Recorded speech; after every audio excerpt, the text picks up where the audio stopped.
여러분 안녕하십니까? 5월 19일 금요일 뉴스투데이 강원입니다. 강원도가 도내 대학에 앞으로 5년 동안 1조 8천억 원을 투자하겠다고 발표했습니다. 이런 투자의 배경은 정부가 추진하는 글로컬 대학에 선정되기 위해서인데요. 강원도는 대학의 위기가 곧 지역의 위기라고 판단하고 있습니다. 백승호 기자가 보도합니다. 정부는 2026년까지 전국의 지역대학 120곳 가운데 30곳을 글로컬 대학으로 선정합니다. 국제적인 명성을 지닌 지역대학으로 육성한다는 겁니다. 선정된 대학 한 곳당 5년 동안 1,000억 원을 지원합니다. 이런 파격적인 지원에 대학은 물론 강원도까지 발벗고 나섰습니다. 대학에서는 어떤 구조개혁 정원조정뿐만 아니라 교육 과정이나 연구 개발까지 전면 개판할 수 있는 그런 담대한 혁신 계획을 담아서 내라. 강원도는 지역대학에 앞으로 5년간 1조 8천억 원을 투자하겠다고 발표했습니다. 산학협력 기반 구축에 4,895억, 지역혁신 중심대학 지원에 5,650억, 글로컬 대학 육성에 2,500억 원 등입니다. 교육부에서 대학 지원의 패러다임을 교육부 중앙정부 주도에서 지역 주도로 이렇게 전환을 하고 있고, 강원도는 대학 지원 정책관이라는 전담 조직도 신설합니다. 그동안 교육 법무과와 일자리과 등에서 각각 지원해 왔는데 5개 팀, 22명의 전담 조직이 맡기로 했습니다. 이를 통해 강원도에서 2곳 정도 글로컬 대학이 선정되기를 바라고 있습니다. 글로컬 대학 예비 신청 접수는 이달 말까지입니다. 강원도 내 대학들도 혁신안 마련에 심혈을 기울이고 있습니다. 산학협력 중심으로 어떤 지자체나 산업체가 원하는 인재를 양성을 해라라는 거 하나라. 글로컬 대학 예비 지정 결과는 다음 달에 나오고 최종 확정은 10월입니다. 글로컬 대학 선정 여부에 따라 강원도가 밝힌 1조 8천억 원의 투자 계획도 상당히 변화될 가능성이 있습니다. MBC 뉴스 백소입니다. 군용기 소음이 주민 건강에 어떤 영향을 미치는지 횡성군이 조사해 그 결과를 발표했습니다.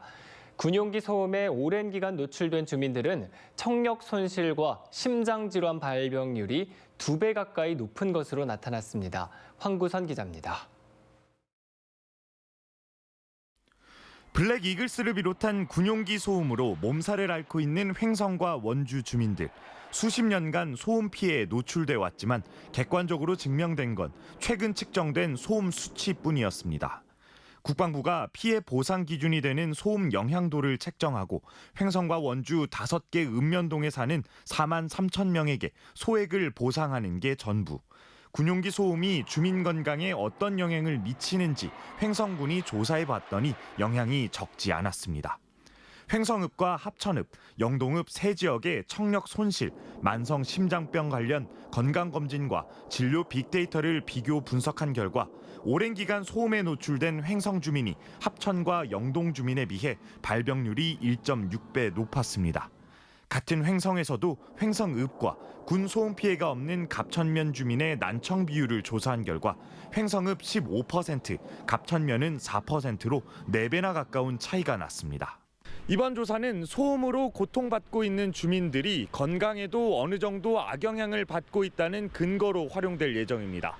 횡성읍 소음 대책 지역에 있는 5개 학교의 소음 정도를 측정했더니 4곳은 학교 보건법이 정한 기준을 초과했고 횡성읍 학생이 갑천 학생에 비해 청력이 떨어지는 것으로 나타났습니다.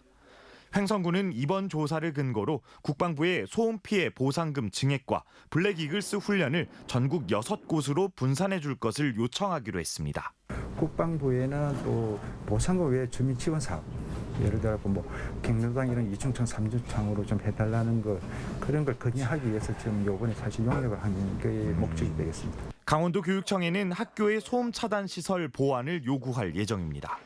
조사 결과를 기다려온 횡성군 군용기 피해 대책위는 표본이 너무 적어 심도 있는 조사가 못 됐지만 과학적 근거를 마련하는 토대가 돼야 한다는 입장을 밝혔습니다. 많은 데이터 모집단들이 활용이 됐었으면 더 좋았겠다는 생각이 듭니다. 다만 이번에 의미가 있는 것은 그간에 우리가 추정하던 사실들 이런 것들을 객관적으로 입증했다는 데 의미를 부여하고 싶습니다.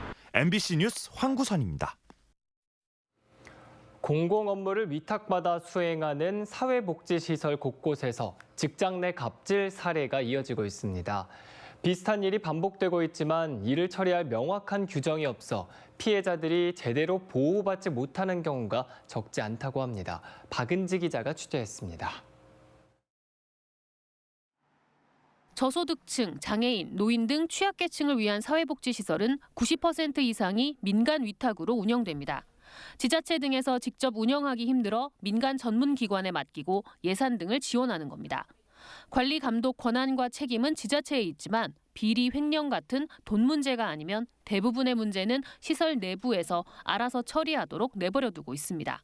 지자체의 입장은 형식적인 답변인 거예요.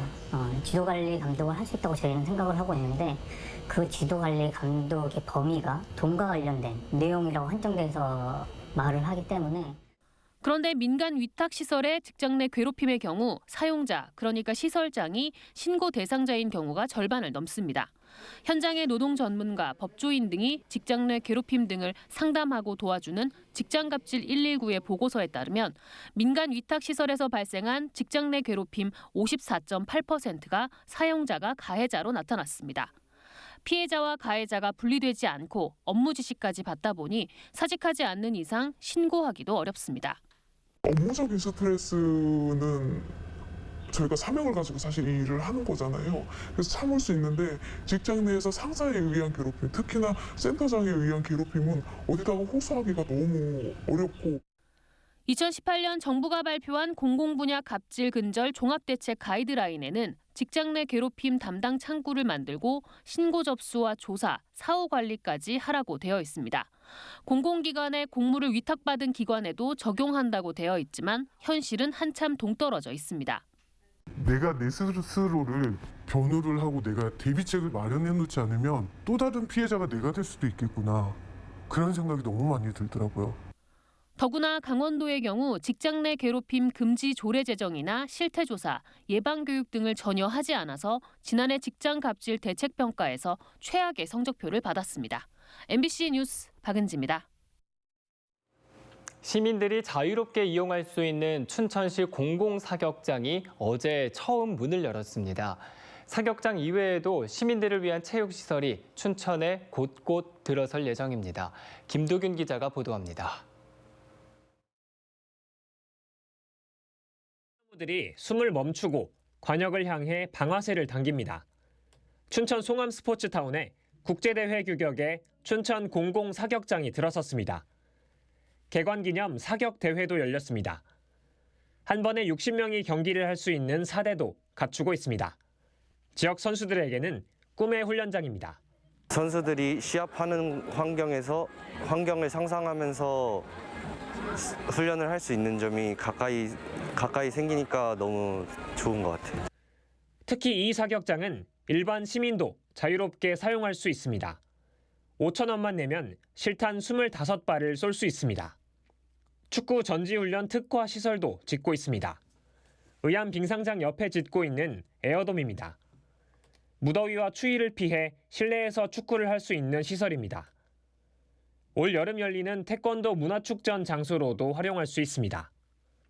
춘천 지역 주민들을 위한 체육시설도 잇따라 준공합니다. 송암 스포츠타운의 리틀 야구장, 춘천시 우두동 소양초등학교 옆에 반다비 국민체육센터가 들어섭니다.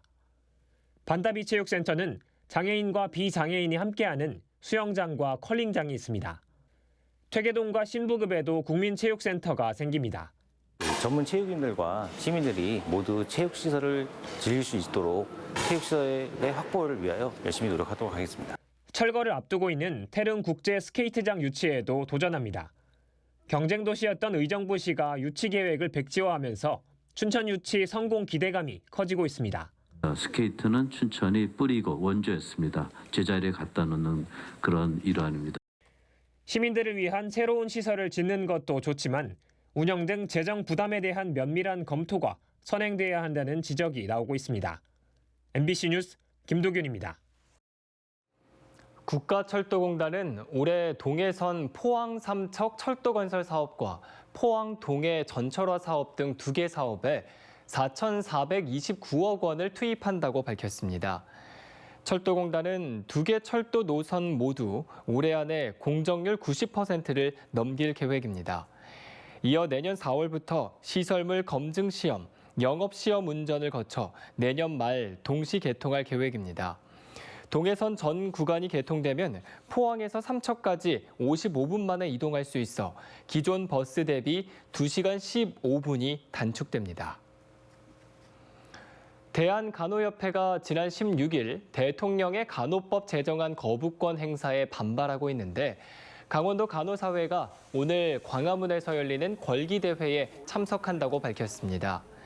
강원도 간호사회는 소속 간호사들과 도내 대학교 간호학과 관계자들에게도 궐기대회 참석을 요청했습니다. 이와 함께 대리 처방과 대리 수술, 체열, 초음파 등 불법 의료 행위를 거부하는 준법 투쟁에 동참합니다.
춘천지방법원이 대법원 법원행정처와 신청사 부지 후보지를 둘러봤습니다.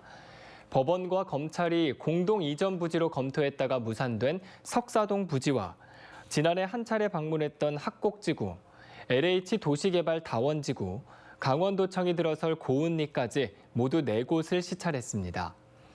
춘천지방법원 관계자는 정해진 입장은 없지만 검찰과 공동 이전이 아닌 단독 이전이 가능하다고 밝혔습니다. 더불어민주당 강원도당이 비례대표인 노용호 국회의원이 춘천갑 국회의원이라고 적힌 현수막을 사용했다며 선관위의 조사를 촉구했습니다. 민주당은 노 의원이 당원 모집 활동을 하면서 해당 현수막을 사용했는데 이는 춘천 시민들에게 지역구 국회의원이라는 오해를 불러일으키는 매우 부적절한 행위라고 비판했습니다. 또 춘천갑 국회의원 노용호라는 명칭 사용이 공직선거법에 위배되는지 선관위가 철저히 조사해야 한다고 덧붙였습니다.